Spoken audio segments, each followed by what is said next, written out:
The scene opens in a dimly lit royal chamber, where the walls echo with the whispers of deceit.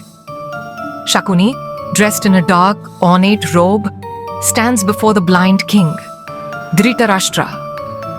The flickering light from an oil lamp casts shadows across their faces. The atmosphere is tense, filled with uncertainty. Shakuni, his voice smooth and calculated, whispers into Dhritarashtra's ear, painting the dice game as a harmless diversion. "Let them come, dear uncle. It's but a game of chance, of fate. Nothing to fear," he says, with an almost imperceptible smile. After moments of silence, the heavy air is broken. Dhritarashtra, his mind clouded by Shakuni's words, raises his hand, a gesture of command. "Vidhura," he calls. "Go, summon the Pandavas to Hastinapur for the game." Vidhura stands, torn between duty and his own deep fears, but he knows his place. Reluctantly, he agrees to carry out the king's orders. Vidhura travels to Indraprastha, where the grandeur of the Pandava palace is bathed in sunlight. Upon arrival, he is greeted with warmth. The Pandavas, Yudhishthira, Bhima, Arjuna, Nakula, and Sahadeva, along with their queen Draupadi, meet him with open arms.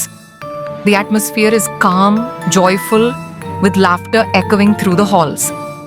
They inquire about the well-being of their elders in Hastinapur: Dhritarashtra, Gandhari, Bhishma.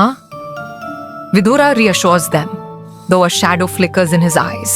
In a quiet, tension-filled room, Vidhura finally delivers the message. His voice carries an undeniable heaviness. The king of Hastinapur, Dhritarashtra, invites Emperor Yudhishthira and his brothers, along with Queen Kunti and Draupadi, to play a dice game in Hastinapur. The room goes silent. Yudhishthira's face falls as he hears the invitation. His calm composure falters for just a moment. He speaks softly. "This is no ordinary game. It will bring ruin to our family, to the kingdom." His voice carries a hint of foreboding. Yudhishthira pauses, his mind racing.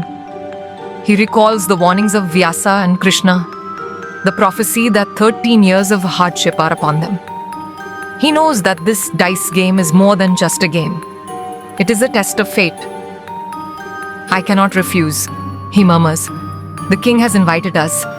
Even if it leads to destruction, I must go." His voice is filled with resolve, despite the deep worry in his heart. The Pandavas, accompanied by Draupadi and Kunti, embark on their journey to Hastinapur. The road is long and filled with uncertainty. As they travel through dense forests, the weather grows darker. The journey, once a royal procession, now feels like a slow march toward an impending storm. Sahadeva, the wisest of them, walks silently at the front, his face haunted by an unsettling vision of disaster. Hastinapur erupts in celebration as the Pandavas arrive. The grand hall is decorated in bright silks, banners, and garlands. The people cheer and shout their praises, but the atmosphere is laced with false warmth. Duryodhana, watching from the balcony, grins maliciously. His heart beats with a thirst for revenge. "Tonight," he whispers to Shakuni, "we will strip them of everything, their wealth, their pride, even Draupadi." As the Pandavas make their way into the hall, Duryodhana whispers to Shakuni, his voice laced with vengeance. "This is not just about the game," he says. "It is about revenge for every insult I have endured. Draupadi will be the key to our victory." Shakuni nods, his grin widening. "Leave it to me, Duryodhana. This night we will win everything." As the Pandavas approach the gates of the grand hall, Sahadeva suddenly freezes. His body trembles. A vision flashes before his eyes, of fire, destruction, and loss. "Stop!"